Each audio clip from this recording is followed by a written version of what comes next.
Oh, oh,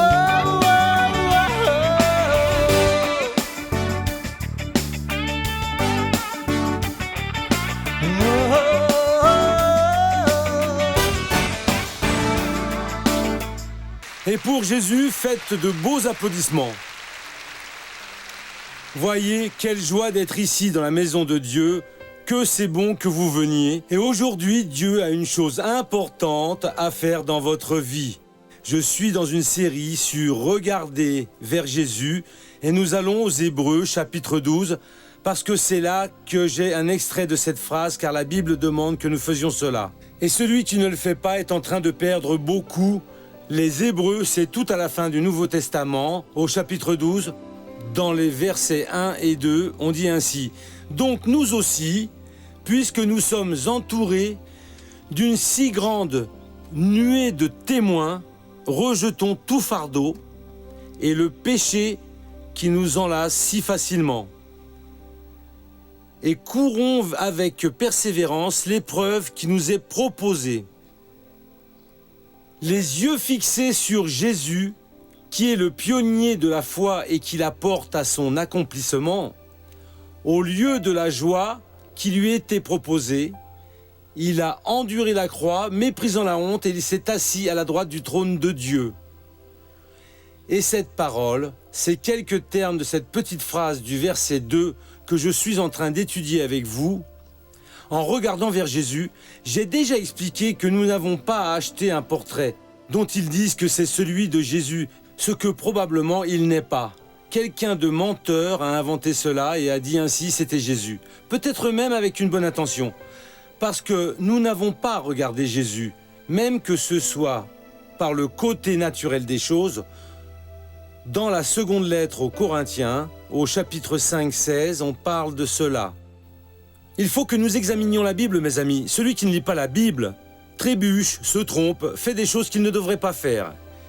Et il est trompé par l'ennemi. Second des Corinthiens, au chapitre 5, le verset 16. Voyez ce que le Saint-Esprit a demandé à Paul, à l'apôtre Paul, d'écrire. Ainsi, nous, dès maintenant, nous ne connaissons personne selon la chair. Même si nous avons connu le Christ selon la chair, maintenant, nous ne le connaissons plus de cette manière. Comment est-ce que nous le connaissons? Comme le Verbe de Dieu. Et donc cela, c'est très simple. Quand vous faites la lecture de la Bible, ou en écoutant la prédication, vous avez une compréhension de Dieu que personne d'autre a. Cela se produit pour moi, se produit pour vous. Je prends cette compréhension et j'essaie de vous la faire passer. Chacun de vous comprendra d'une manière différente. Parce que la manière comme Dieu vous explique, c'est de cette manière qu'il veut que vous le connaissiez. Et donc, c'est de cette manière que vous devez regarder vers Jésus. Parce que Dieu connaît déjà tous vos problèmes présents, passés et futurs. Et il veut vous donner le pouvoir de résoudre cette situation. Ainsi, en écoutant le prêche ou en lisant la Bible, vous comprenez. Ce message, c'est la compréhension que Dieu vous donne. C'est le portrait de Jésus. Il est la parole de Dieu, c'est le Verbe de Dieu. Et c'est de cette manière que vous devez lire, que vous devez regarder vers Jésus.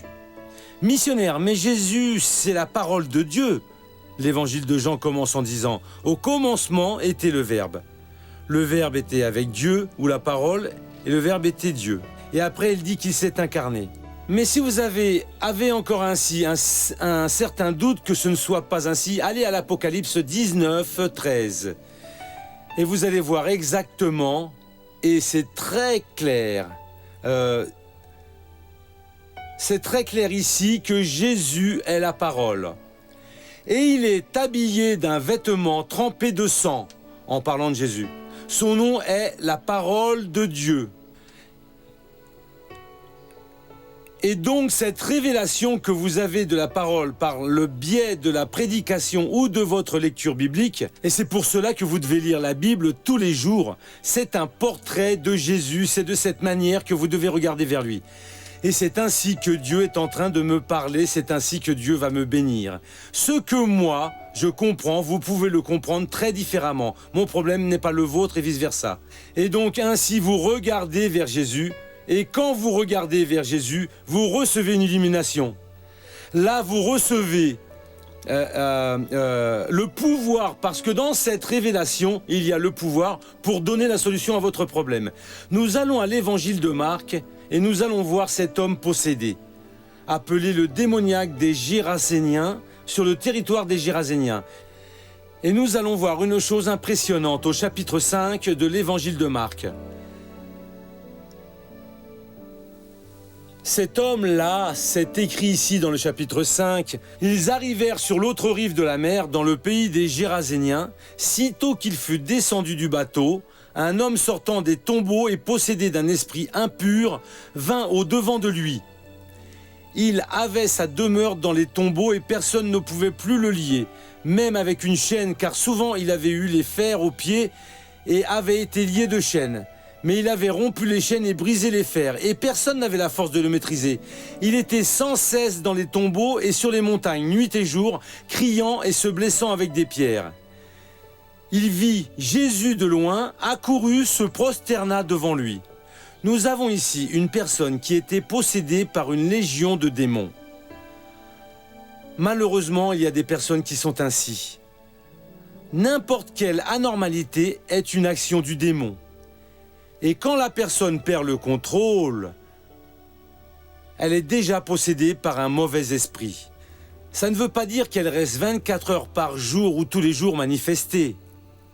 Il y a ces impies qui manifestent, ça l'affaiblit un peu, puis elle revient à la normale, et après ça va. Cet homme démoniaque, quand il a aperçu Jésus, il a couru et a adoré Jésus.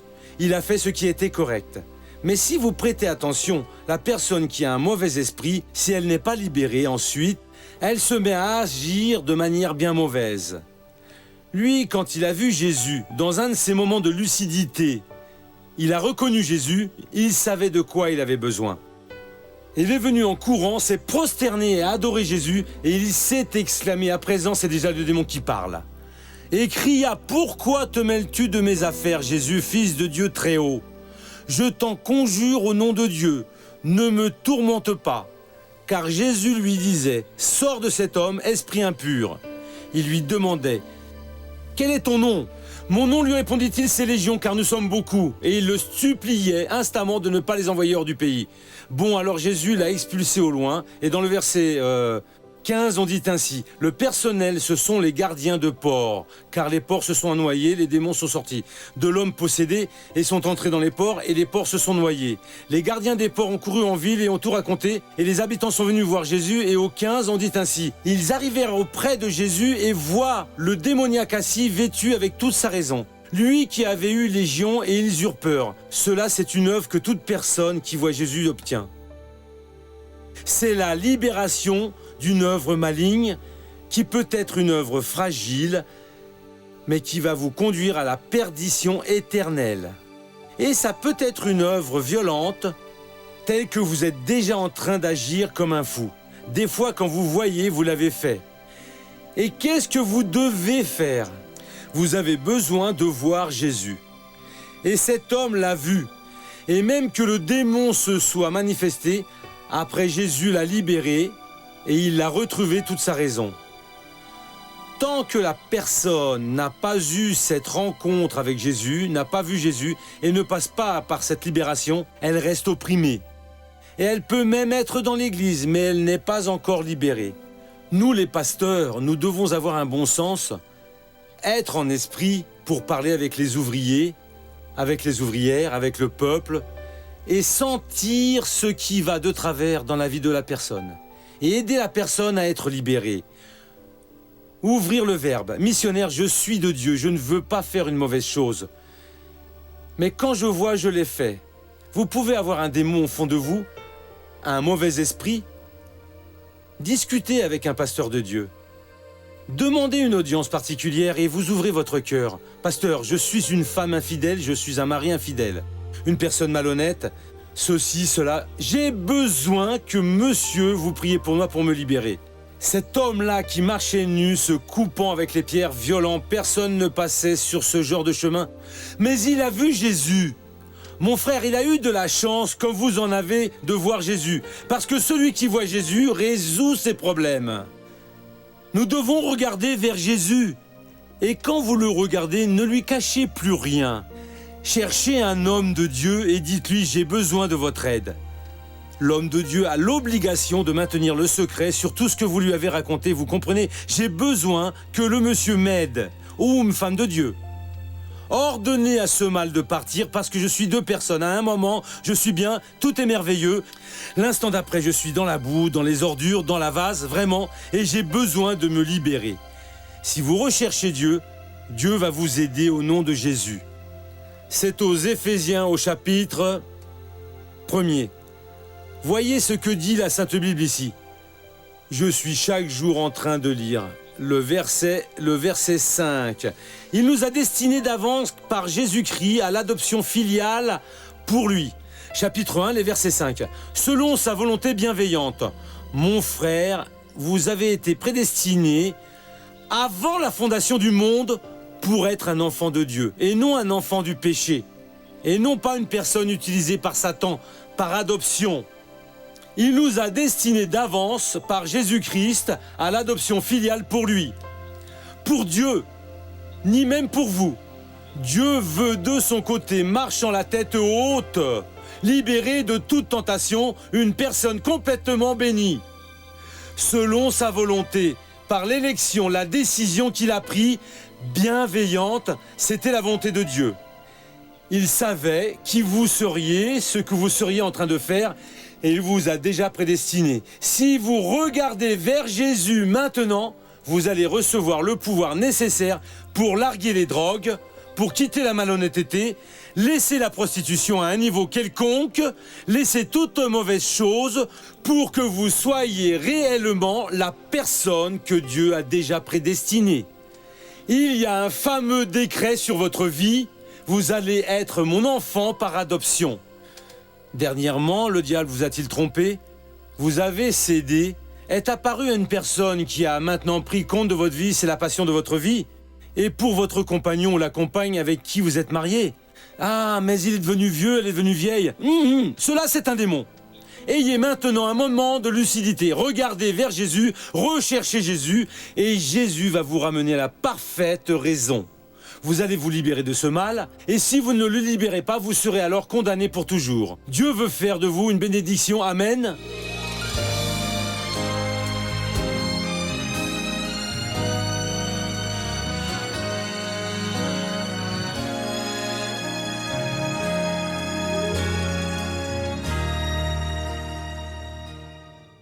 Rose et Eduardo vivent des disputes constantes et beaucoup de confusion. Nous étions un couple qui se disputait toujours. Par jalousie, des disputes, nous étions déjà en train de compléter 2 ans de mariage et nous ne parvenions pas à avoir d'enfants. Notre vie financière était dure. C'est alors que j'ai branché la télévision et là, il y avait le missionnaire prêchant.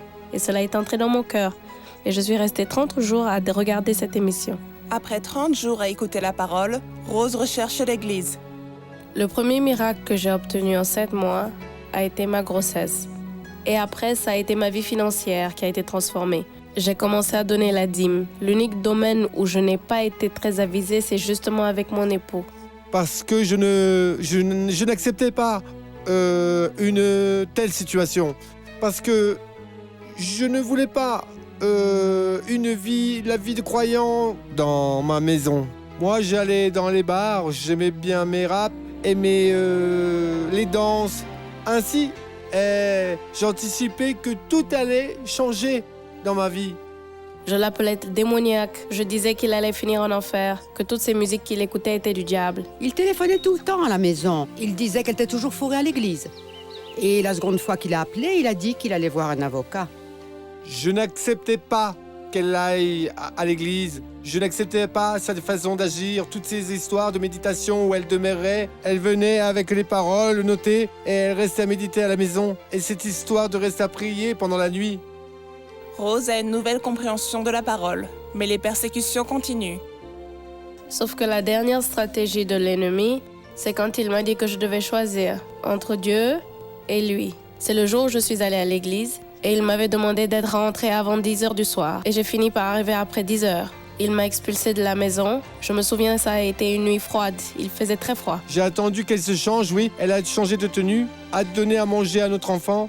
Je l'ai attrapée par les cheveux, voyez, et je l'ai jetée au dehors.